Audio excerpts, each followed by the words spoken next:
Okay, rockers, I'm HoJo, and before we get into this week's episode, Hunnsy and I wanted to let you know that if you enjoy HoJo and Hunnsy's Hard Rock House, then we'd like you to tell us what you think of our podcast. I'm Hunnsy, and that's right, HoJo. We want to know what our single-digit listeners enjoy about what we're doing and what we could actually do to make it better. Nothing, surely. Pop band war stories. Do you want to hear from HoJo's glory days back in the 80s as one of the main writers on Metal Bible, Kerrang? I could tell you about the time I got arrested at a Vardis gig, or when Bruce Dickinson and I picked up these girls behind the Iron Curtain in Poland, or when I went to a party at Pete Way's house in London and he ordered up... All right. We get the picture. We also want you to give us any rock-related subject matter that you'd like on a weekly pod. So if you reckon the world of spandex needs a thorough investigation... or you need to know which rock and roll lyrics are the dumbest ever, then let us know and we'll talk your ears off and most likely make you laugh a lot. You can get hold of me and Hunnsy via our Instagram, which is HoJo_and_Hunnsy. I couldn't find an easier one. Let's hope Twitter's easier, which is... just HoJo and Hunnsy. That's better. Or Facebook. HoJo and Hunnsy's Hard Rock House. Or, if you're strictly old school like us, you can even email us at hojoandhunnsy@gmail.com. That's HoJoandHunnsy@gmail.com. So, let us know what it is you want from HoJo and Hunnsy's Hard Rock House, then sit back, assume the position, and we'll do the rest. And without further ado, let's get into this week's episode. What time is it, HoJo? It's time to rock!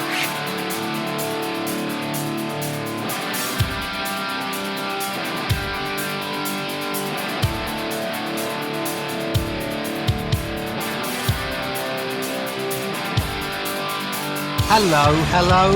I'm HoJo. And I'm Hunnsy. And welcome to this, the fourth episode of HoJo and Hunnsy's Hard Rock House, the safe space for old rock gumbies just like us, where it's perfectly acceptable, in fact, perfectly normal, to spend 3 hours debating just what the finest song on Diamond Head's classic 1980 independent album, Lightning to the Nations, really is. So come on, Hunnsy, tell me, what is the finest song on that obscure album? Helpless. Oh, he's straight in. Okay, why? Because it was the first Diamond Head song I ever heard, and I loved it. Not Sucking My Love because your mum would have told you off? She told me off for a lot of things, I must admit. A lot of the music that I was listening to coming from my bedroom. She did, in fact, tell me to turn it down. What on earth is that nonsense? Sucking My Love was not one of them. No, I think we kept that one very dark from the parents, didn't we? Just so you know, mine's It's Electric. But anyway, we're not here to talk about that. We are here to talk about what we've been listening to. So maybe if one of our single-digit listeners has been checking us out over the first 3 episodes, they'll have already worked out the cunning format for how we get the show underway, won't they? But if not, nobody should worry. It's as easy as Wolfsbane's song, Easy. We both tell you what we've been listening to today, and you listen wide-eyed or maybe wide-eared in amazement. So, Hunnsy, what top tune has been wang-danging your sweet poontang today? Well, today, HoJo, I have been listening to the debut album by French rockers Trust. Now, I want to ask you, as someone who is obviously currently living in France and has lived in France for the past 20 years and is very familiar with the band Trust, was the Trust debut album, in fact, was it called Trust? Was it called L'Elite? Or was it called Préfabrique? Because there are many different opinions or thoughts on what that album was called. So before I actually tell you why I've been listening to it and why I particularly love that record, do you want to clear up what that record was actually called in France or by the band? Yeah, well, I'll try. As far as I can understand, it was called Trust, and the reason that it became known as L'Elite was because L'Elite was the big song from the album. It was a huge hit in France, and as far as I can remember, it got stickered. You know how they used to put stickers on things at the time when they go, featuring the hit single, blah, blah, blah. Yeah. And it was on there, and I seem to remember that all it said was, it didn't say featuring the hit single, not in French, not in English. It just said L'Elite, which was obviously a marketing ploy, but a kind of a failed one because everyone then called the album L'Elite. Now, where you got Préfabriqué from, I don't know. Where did you see that it was called that? If you go onto the internet and you Google Trust discography, the album itself comes up with the title Préfabrique. And Préfabriqué, is that right? Is that right? Préfabriqué. Which is French for what? Prefabricated? Prefabricated, yeah. Okay. If you look at that, there's not, like, obviously it's the cover that is the cover of the first record, that hand with the blood on it or whatever it is. I think it's oil, isn't it? Oil, blood, whatever. If you look at it, it comes up as Prefabriqué, and then there are different versions that where it says it's just called Trust, and then there's a version where it's called Lily. And actually, the track listings are slightly different depending on what discography search engine you use. But I was listening to the one that I believe was always called L'Elite. L'Elite was their biggest song, and it was the first song I heard off that record, and it blew me away. I love their version of Ride On by AC/DC. It's an interesting tale, the AC/DC Trust connection, because you wouldn't have thought there would be anything that could bind those two bands together, particularly if you think about the fact that Trust's first album, that one that you love so much, has an awful lot of punk influence on it, doesn't it? It's a hard rock album at its core, but there's a lot of punk influence on it because, as you know, vocalist Bernie was a big punk. You could tell by the way he looked. You could tell by his vocal style, which was much more influenced by Johnny Rotten than it was influenced by Robert Plant, wasn't it? The first time I saw Trust was supporting Iron Maiden on the Killers tour. I've never seen, I hadn't seen many support bands up until that point because I'd already been to about 3 gigs. But secondly, to see a band supporting Iron Maiden singing in French was even weirder. But then it actually made sense because if you think about Iron Maiden at that time, they were very influenced by punk in those first 2 records. And Di'Anno was more of a punk type singer than a metal singer. But that made perfect sense, didn't it? Trust supporting Iron Maiden because they were 2 bands that clearly were influenced by the punk movement in some way. You know what's disappointing is that nobody tried to kind of do an Answer Smash style mashup of the names, because if you'd gone heavy metal and punk, it would have been known as hunk, wouldn't it? Or if it had been punk and heavy metal, it would have been known as petal. I don't think I would have continued listening to the music if I was known as a petler. A petler or a hunk. Well, I've never been called either, to be honest with you. Probably was about 2009, 2010. And I'd got very excited because I'd read in the French press that Trust were back together again. And they were playing in Toulouse, which is an hour or so from my house. So clearly I had to phone you with the exciting news that they were back together. And you immediately dropped everything and hot-footed it down here, didn't you? I did, and we were very excited. There was just the 2 of us went. We left our respective wives, obviously, because they weren't interested. And we had a night out in Toulouse, and I think we went and had a few drinks beforehand. Was it at the Zenith? We were preloading in the days before preloading, Andy. Yes, we were. It was probably our one night out that year. We only have one night out a year.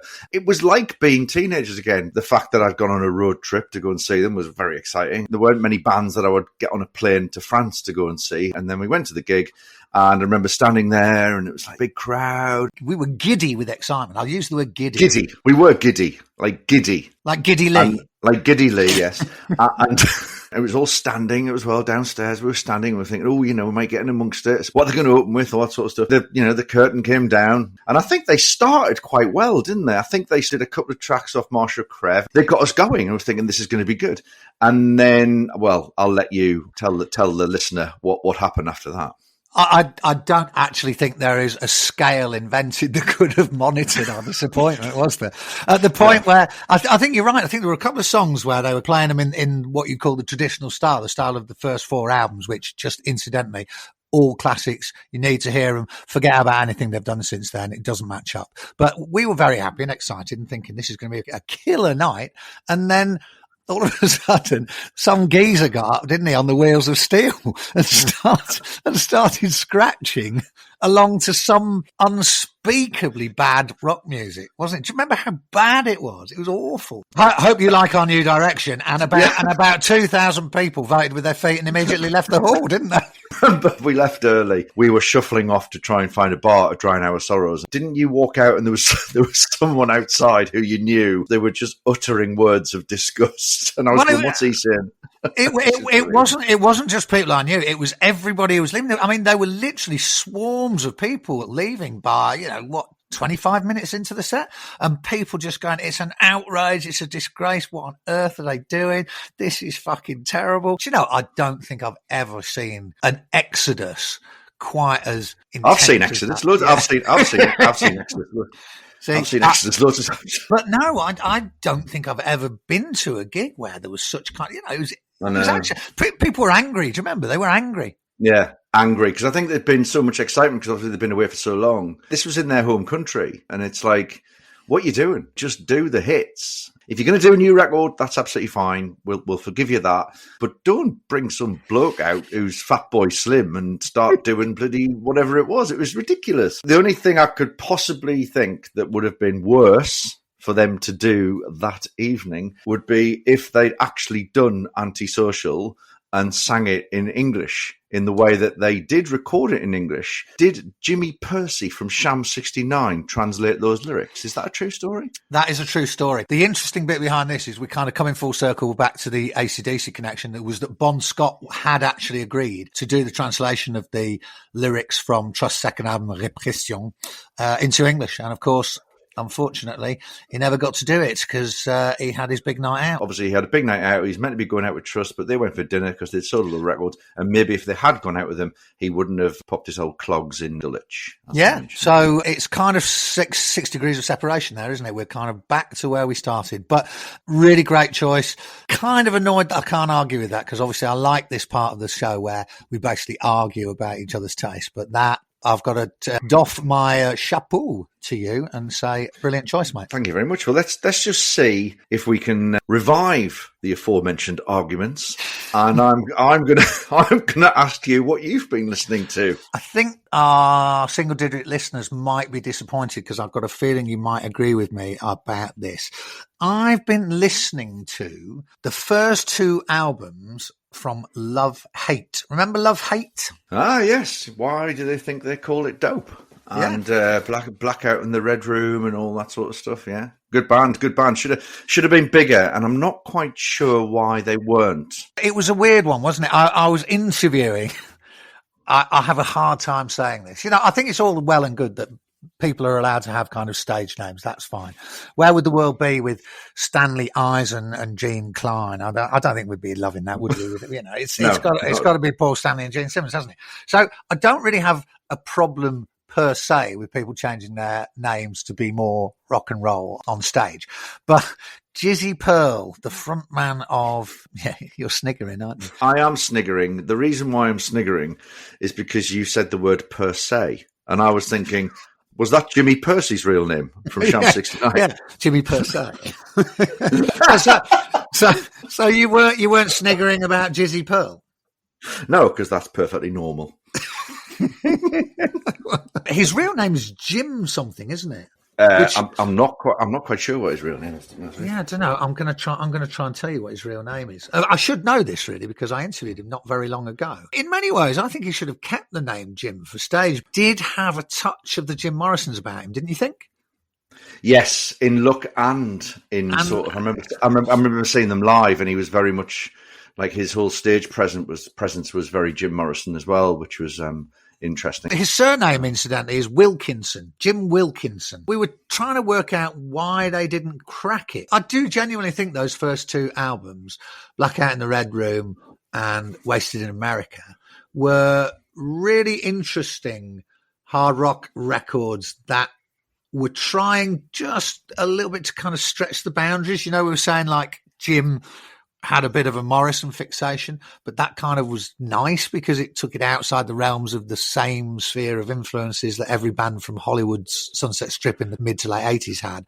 And I think there was always something a bit left of centre about them. Did you think that? Definitely. And I think going back to what I was saying before about why they possibly didn't quite make it is if you think about those first two records, they, particularly the second one, Wasted in America, which I loved, by the way, they both came out at the time when grunge was giving hard rock a right good kicking, wasn't it? So I think they were always on a bit of a sticky wicket, and I think probably the record company didn't back them in the way because they probably were looking for another grunge band, weren't they? So I think you're right. I think the timing was just that little bit off, wasn't it? They came to prominence.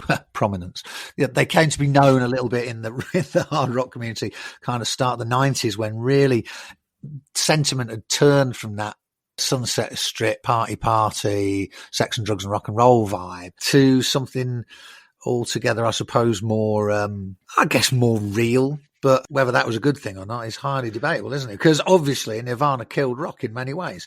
But I think that Love Hate were victims of that. I remember seeing them in London at the Astoria. Did you go to that gig? No, I saw them at the Riverside in Newcastle, a small venue in Newcastle.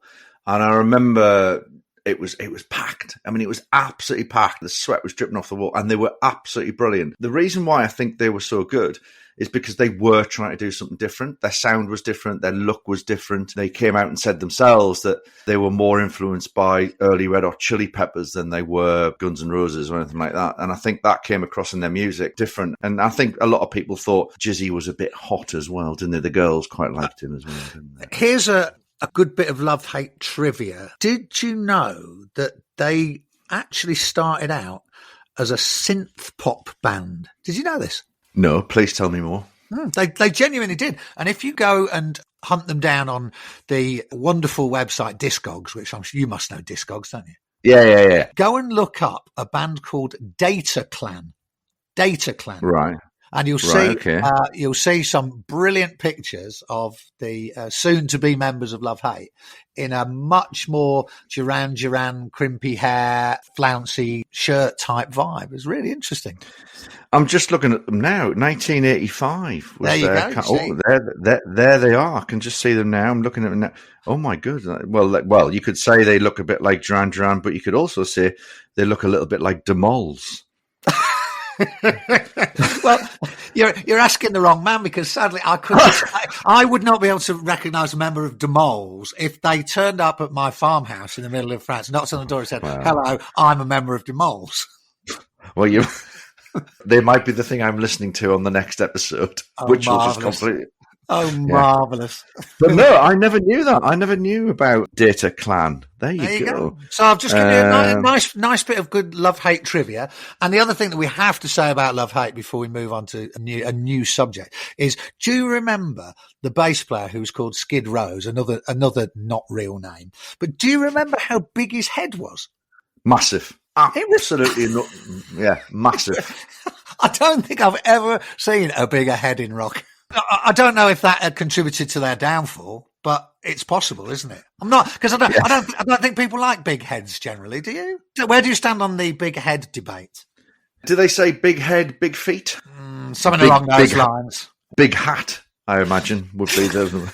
It'd have to be an enormous hat to cover his head. My deeply researched theory why Love Hate never made it. It was nothing to do with the fact it was around at grunge time. It was the bass player's head was too big. And maybe we'll have a special section in future podcasts, band members with big things. Yeah. I've already noted it down, Hunnsy. So moving on, I decided that maybe what we should talk about today is a real classic bit of minutiae for anybody who grew up in the 70s or the 80s in the UK loving hard rock music. I thought you and I should discuss the denim jacket. The battle jacket. The battle jacket. Now, this is a really strange phenomenon. If you're American, you probably find this a bit weird because it just wasn't a cultural thing there, was it? But Hunnsy, tell our 8 listeners why the denim jacket was so important to us as kids growing up listening to hard rock music in England in the late 70s. For me, it signified what you listened to. And it was like a uniform, wasn't it? So it's kind of like in the same way that you can recognise someone maybe at 6:30 on a Thursday evening on their way to work at Tesco's because they're wearing a Tesco's tabard. With the Tesco's is a supermarket in the United Kingdom for our 8 listeners. It's gone up. The denim jacket was uniform, wasn't it? It was kind of like, if you were wearing a denim jacket, not just any old denim jacket, a denim jacket that had patches on it or embroidery on it or even a painting, which I had on one of my several denim jackets that I owned. There was an area at the back that was kind of like an upside down triangle, but without the pointy bit. It sort of like had a long bit and then it went down to a small bit at the bottom, but that was squared off as well. So it was kind of like an upside down triangle without the pointy bit.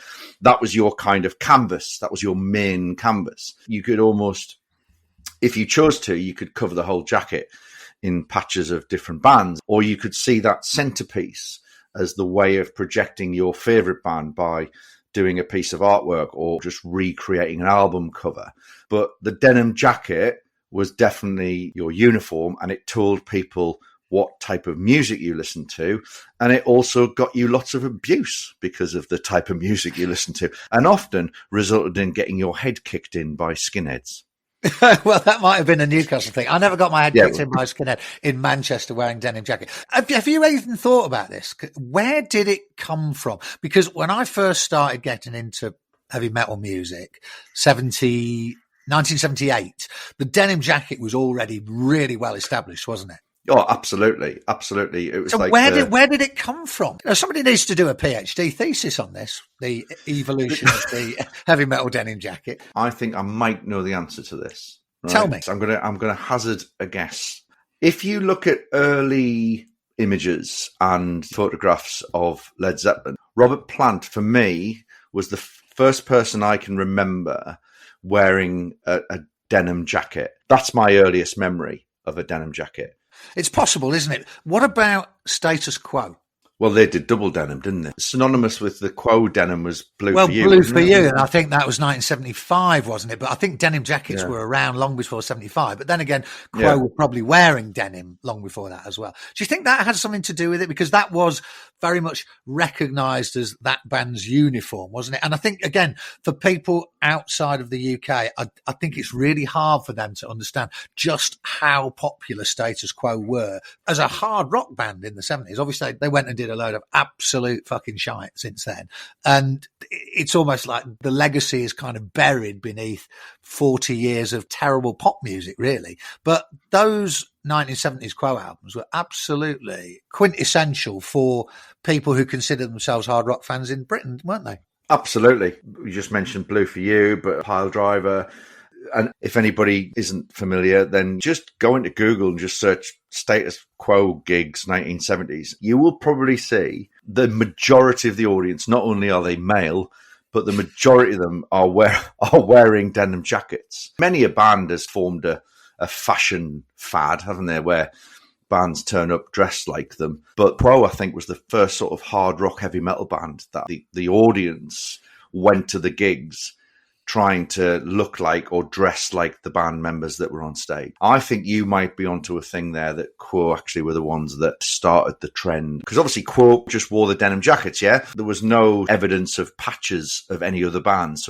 But who was the first person to go, wouldn't it be a good idea to create patches of bands' logos and then sew them onto the back of a denim jacket? That's a really weird thing, isn't it, Hunnsy? When you think about it, the idea that music that was kind of loud and aggressive, and as you say, particularly at Status Quo, is predominantly male, gave rise to this phenomenon. I had a vision in my head of all these people who were going to metal gigs, sitting at home with a little sewing machine or a needle and thread, darning the names of their favourite bands into the denim jackets. It's just weird that they would have gone, yeah, that's the way I'm going to show my appreciation for these groups. I'm going to do some darning in the back of a jacket. It's just weird. Well, I never used to do that. I used to get my mum to do it. Here's a good question, right? Your mum did everything for you. What was the first embroidery she did? She, God rest her soul, did an absolutely exceptional job. When it was finished, I remember airing it for the first time on a Saturday afternoon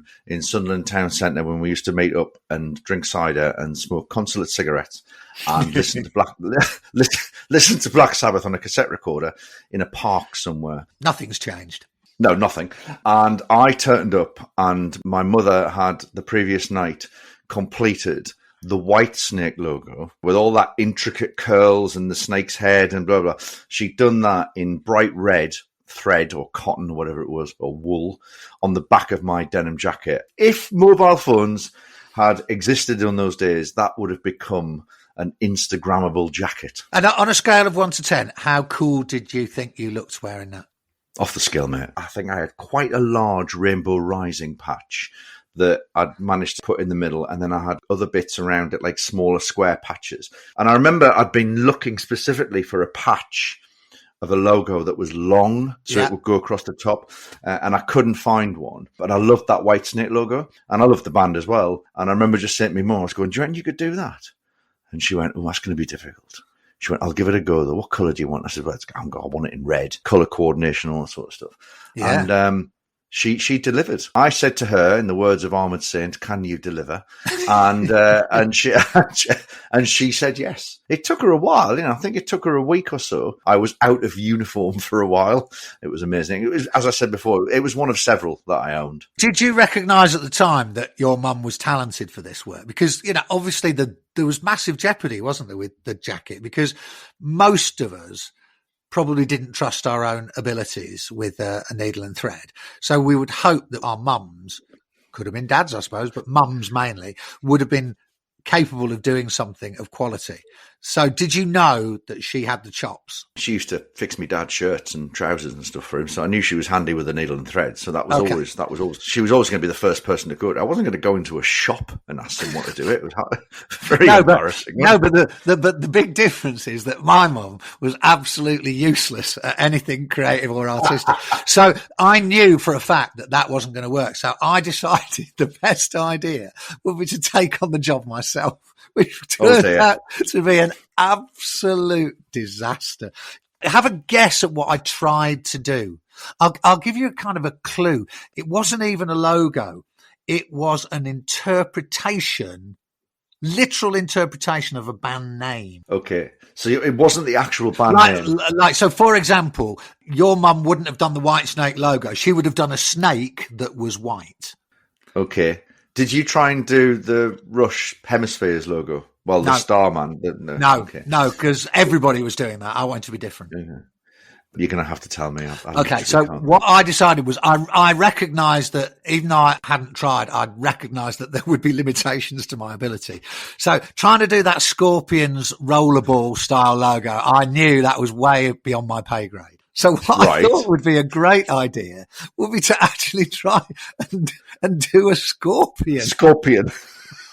And why I thought that would be easier than doing the logo, I have no idea. And it was just an abject failure. The worst thing you've ever seen. And the worst part of it was, I don't know why I did this as well, but I must have gone in my mum's, like craft box or whatever it was, and pulled out the first bit of wool that I could find. And unfortunately for me, it was fluorescent lime green. And it was a bit too thick to do anything that would be really intricate. So anyway, I gamely got into the work, and honestly, it just looked like a splodge, like a piece of radioactive rock with some little trails coming off it, which was supposed to be the legs. It was the worst thing you've ever seen. But I gamely pressed on and wore it. Undeterred. And just in case anybody's listening, no, I didn't have a girlfriend.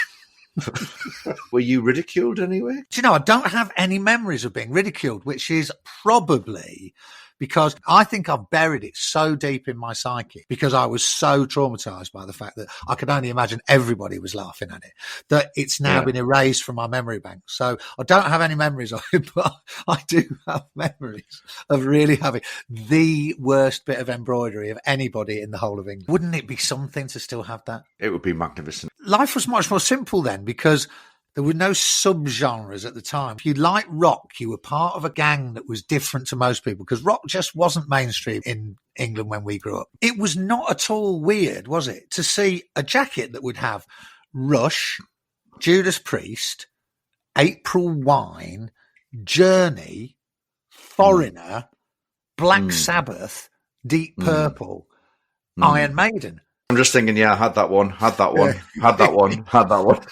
But it was weird, wasn't it? There was no shame in your game. It didn't matter that one of those bands was really, really AOR and the other was doom-laden stoner rock, and it all seemed to be perfectly fine. Everyone could just love all that stuff together. Yeah, there was no subgenres. At that point, thrash wasn't a thing. No. I guess rock music was all just in one genre, wasn't it? It was like, if you had guitars and they had long hair, regardless whether they were a bit more wimpy or whether they were a bit more heavy, it was all part of the same unifying sound and unifying type of music. Unifying culture, really, wasn't it? A culture. Yeah, very much. All went, oh, yeah, that's what I identify with. Do you think it was better in those days, before there were endless subgenres? When new metal came out, Linkin Park and Limp Bizkit and all that sort of stuff, and it was called new metal.